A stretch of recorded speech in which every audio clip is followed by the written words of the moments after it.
Hello everyone, welcome to electric English vocabulary short series day 15। चलिए last class का कुछ discuss करते हैं। सबसे पहले कल हमने काफ़ी अच्छे वर्ड्स को, एक्सप्रेशंस को डिस्कस किया था। आई होप कि आपको VSS सीरीज पसंद आ रही होगी और बहुत कुछ सीखने को मिल रहा होगा। चलिए हमने देखना है कि कौन सा इसमें से इनकरेक्ट है। The general took the de facto control of the country. De facto का मतलब मैंने क्या बताया था, डी का मतलब मैंने बताया था कि क्या होता है, बाय। तो by the fact. By the fact का मतलब क्या था कि जो फैक्चुअल तो है लेकिन उसको प्रूव करने के लिए कोई लीगल टेंडर या लीगल नोटिस नहीं है हमारे पास, है ना। तो इस सेंटेंस का मतलब क्या है कि उस जनरल ने कंट्रोल ले लिया लेकिन उसके पास कोई लीगल नोटिस नहीं है कि हाँ भाई तुम्हारे पास इसका कंट्रोल है, ठीक है। अब इसका पार्ट्स ऑफ स्पीच मैंने क्या बताया था, एडजेक्टिव।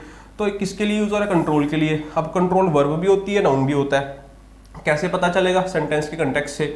तो यहाँ पे देखोगे क्या क्या लिया उसने, कंट्रोल।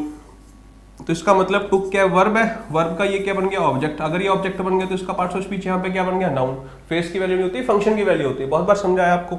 तो ये अगर ये नाउन है तो नाउन के बारे में अगर ये बता रहा है तो ये क्या हो गया, एडजेक्टिव। अगर ये एडजेक्टिव है तो इसका पार्ट ऑफ स्पीच एडजेक्टिव भी होता है। De facto and D jury दो बताए थे। डी ज्योरी का मतलब क्या था, जो ज्योरी ने प्रूव किया हो कि वो चीज़ सही है ना। तो इसका मतलब यहाँ पे जो लिखा हुआ है बिल्कुल सही है। अब सेकेंड सेंटेंस पे आते हैं। His family received an x gratia payment of ₹15,000। सबसे पहली बात तो हमें ये सीखी थी कि जनरली क्या होता है कि 0 से लेके 10 लाख के बीच में अगर कोई टिप देते हैं तो उसको ग्रेच्युटी बोलते हैं, उसके बाद वाले को हम एक्स ग्रेशिया बोलते हैं। अगर उस हिसाब से देखें, हम बिल्कुल स्टैंडर्डाइज होकर चले तो दोनों स्टेटमेंट जो है वो बहुत वीक है, इसको गलत माना जा सकता है, ठीक है। लेकिन सपोज करो कि उन्होंने ये स्टेटमेंट दे दी और इसमें से बीच में स्लैशेस लगा दिया और बोल दिया कि फाइंड द एरर। तो इसका मतलब ऑथर ये कह रहा है कि जो मैंने बोल दिया कि मेरे लिए तो यही एक्स ग्रेशिया है ना, क्योंकि ये हर जगह नहीं लिखा हुआ, कहीं कहीं पे ये बात लिखी हुई है। तो ऑथर जो है अपनी मर्जी के हिसाब से चीज़ों को मैनिपुलेट कर लेते हैं। तो हम फॉर द मोमेंट ये मान लेते हैं कि यहाँ पे उसने 15,000 को एक्स ग्रेशिया मान लिया, ठीक है। अब देखते हैं कि कौन सा सेंटेंस दोनों में से सही है, दोनों सही है, दोनों गलत है। तो एक्स ग्रेशिया मैंने आपको बताया था कि जहां तक मेरी नॉलेज मैं समझ पाया हूँ, देख पाया हूँ, या तो ये एडजेक्टिव होता है या फिर ये एडवर्ब होता है। तो काफ़ी सारे स्टूडेंट्स ने दोनों बोथ बी एंड सी को ही गलत माना। एक बात समझने की कोशिश करो, मैंने लिखा आ गुड बॉय, ठीक है। तो मुझे बस इतना बताओ कि यहाँ पे जो ये आर्टिकल यूज हुआ किसके लिए यूज हुआ, गुड के लिए यूज हुआ, बॉय के लिए यूज हुआ। ज़्यादातर स्टूडेंट्स को यही लगता है कि ये गुड के लिए यूज हुआ, लेकिन ऐसा नहीं है बच्चे। आर्टिकल ए और एन का मतलब बेसिक मतलब क्या होता है, वन। अगर आप ए या एन लिखते हैं तो उसका मतलब यही होता है ना, one. I have a car, I have one car, इसका मतलब यही है। तो यहाँ पे जो ये वन नंबर जो है, नंबर किस में है, गुड में नंबर है या नाउन में नंबर है। क्या क्वालिटी में नंबर हो सकता है, नहीं। क्वालिटी तो बढ़ाई चढ़ाई जा सकती है ना। तो इसी वजह से ये यूज हो रहा है, इस नाउन के लिए यूज हो रहा है। तो आर्टिकल जो यूज होते हैं वो नाउन्स के लिए यूज होते हैं। हाँ, वो बात अलग है कि इसकी प्लेसमेंट अब एक एडजेक्टिव के पहले रखी हुई है। अब इसकी जो ये कौन डिसाइड करेगा कि ए आएगा एन आएगा, वो यहाँ पे जो इसकी जो प्लेसमेंट में जो वर्ड पड़ा है उसकी साउंड डिसाइड करेगी। लेकिन ये यूज इसके लिए नहीं हो रहा, ये बात हमें समझनी थी। तो यहाँ पे जो जी साउंड है, कॉन्सोनेंट साउंड है, तो हमने यहाँ पे क्या यूज कर लिया, ये यूज कर लिया, है ना। अब मैंने यहाँ पे बोला अ रोटन एग, सॉरी। तो मुझे एक बात बताओ कि यहाँ पे ए यूज होगा या एन यूज होगा। स्टूडेंट्स बोलेंगे एग लिखा हुआ है तो एन यूज कर लो। भाई मैं फिर से बता रहा हूँ, आर्टिकल यहाँ पे एग के लिए यूज जरूर हो रहा है, लेकिन जो इसके ये ए आएगा एन आएगा वो कौन डिसाइड करेगा, जो इसके पहले वर्ड पड़ा है और उसकी साउंड। इसकी साउंड यहाँ पे कैसी वॉवल है, कॉन्सोनेंट है, कॉन्सोनेंट है। तो यहाँ पे एन नहीं आ ही आएगा, ध्यान रखना। तो अ रोटन एग आएगा ना कि एन रोटन एग।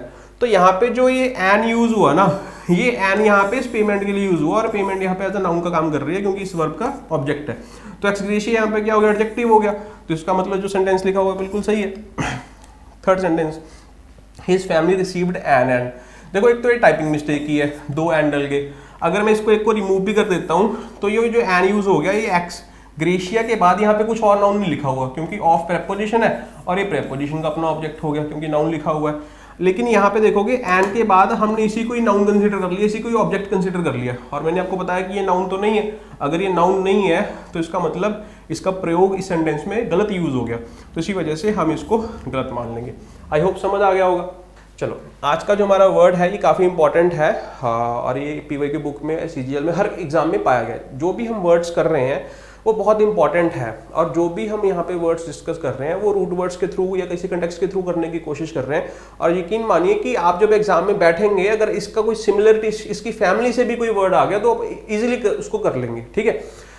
चलो आज का जो वर्ड है दैट इज पग्नेशियस।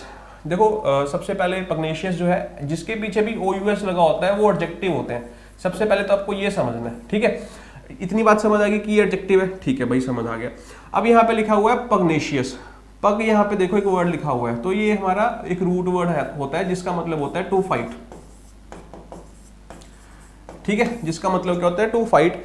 एक्चुअल में ये जो पग है ना, ये एक एनिमल की ब्रीड, कुत्ते की एक ब्रीड है, एक नस्ल को पग बोलते हैं, है ना, और उसी से ये वर्ड बना यहाँ पे।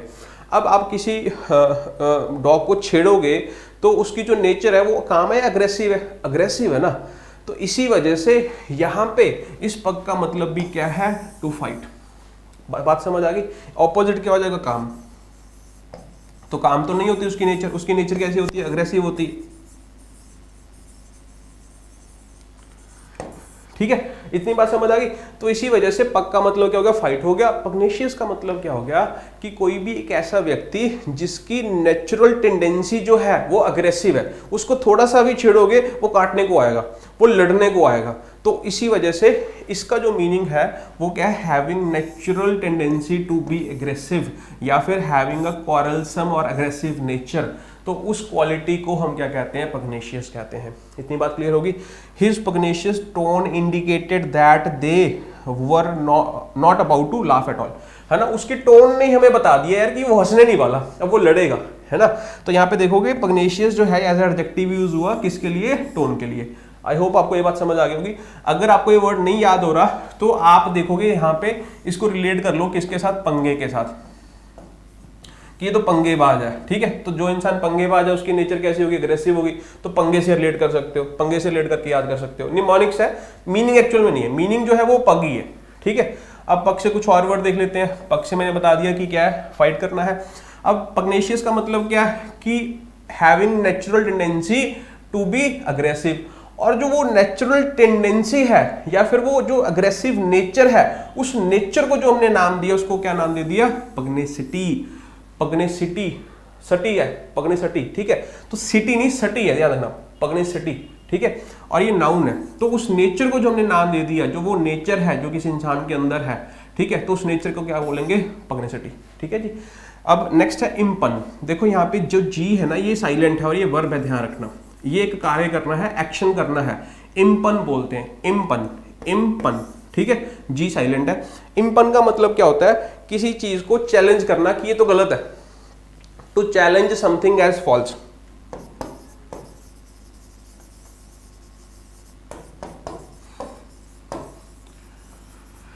सपोज करो कि आपका दोस्त जो है, वैसे तो आप दोनों कॉलेज में एक साथ पढ़ते हो, है ना, क्लास में एक साथ बैठते हो, वैसे तो आपके साथ कभी नहीं बैठता वो, ठीक है। आप उसको कहते हैं कि साथ चलते हैं, घूमते फिरते हैं, ठीक है, वैसे तो आपके साथ कभी नहीं बैठता, ठीक है। आप पढ़ने लिखने में थोड़ा सा तेज हो और वो हवाबाजी करने में थोड़ा सा तेज है, लेकिन आप उसको कहते हैं कि भाई मेरी कंपनी बन के रहा कर, हम दोनों मिलकर जाया करेंगे, वैसे नहीं रहता। लेकिन आज वो सुबह सुबह आपके पास आके बैठ गया, है ना, तो फिर क्या है, तो जो वो वहां पे आके बैठा है, तो जो वो उसका मोटिव है, तो you impugn his motive. Impugn his motive का मतलब क्या, आपने उसके मोटिव को चैलेंज किया, प्रूव किया कि हाँ भाई आज तो तुम्हें मेरे से कोई मतलब है, इसी वजह से तुम मेरे पास आके बैठे हो, तो तुम्हें वो समझ आ गया, तो इसी वजह से तुम उसके मोटिव को चैलेंज कर रहे हो कि वो गलत है। तो वहां पे हमें कौन सा वर्ड यूज करेंगे, इम्पन। और ये ट्रांजिटिव वर्ड है, यू इम्पन समथिंग हिज मोटिव, ठीक है, इवल मोटिव, कुछ भी कह सकते हैं।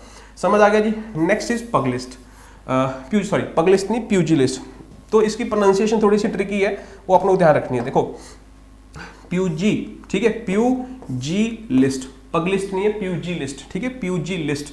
तो प्यूजी लिस्ट एक नाउन होता है, बेसिकली कोई भी एक ऐसा बंदा जो फाइट करता है अपनी फिस्ट के साथ, है ना। तो फिस्ट के साथ जो फाइट करता है उसको कहते हैं बॉक्सर। तो बॉक्सर्स को प्यूजिलिस्ट कहते हैं, ठीक है जी, समझ आएगा।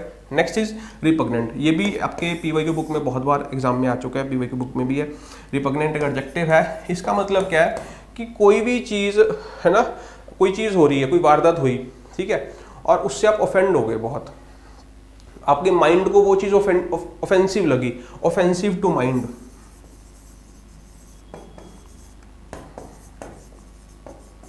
सपोज करो कि आपको डॉग से बहुत प्यार है, कुत्तों से बहुत प्यार है ना, और कोई इंसान ने आपके सामने कुत्ते को लात मार दी, तो जो वो आपको खिंच चढ़ी ना उसको देख के, ठीक है, that is you are repugnant to that act, है ना। तो समझ आ गया। तो रिपग्नेंट का मतलब क्या, किसी चीज को अबोर करना, लोथ करना, डिटेस्ट करना, हेट करना, किसी चीज से ऑफेंड होना, पता लग गया जी। तो ये मैंने लिखा हुआ है, ठीक है। With aggressive nature, that aggressive nature. Impugn का मतलब चैलेंज करना किसी चीज को एज अ फॉल्स। प्यूजिलिस्ट का मतलब फाइटर या फिर बॉक्सर, ठीक है। रिपग्नेंट एक एडजेक्टिव है जिसका मतलब रिपल्सिव हो सकता है, डिटेस्ट हो सकता है, लोथ हो सकता है, वॉरेंट हो सकता है। ये सारे वर्ड्स एग्जाम में आए हुए हैं और आपकी पीवाई के बुक में है। तो आज का क्वेश्चन ये रहा, the idea of eating meat was blank to me. Fill in the blanks आपके सामने है। मिलते हैं कल की क्लास में। Thank you, bye.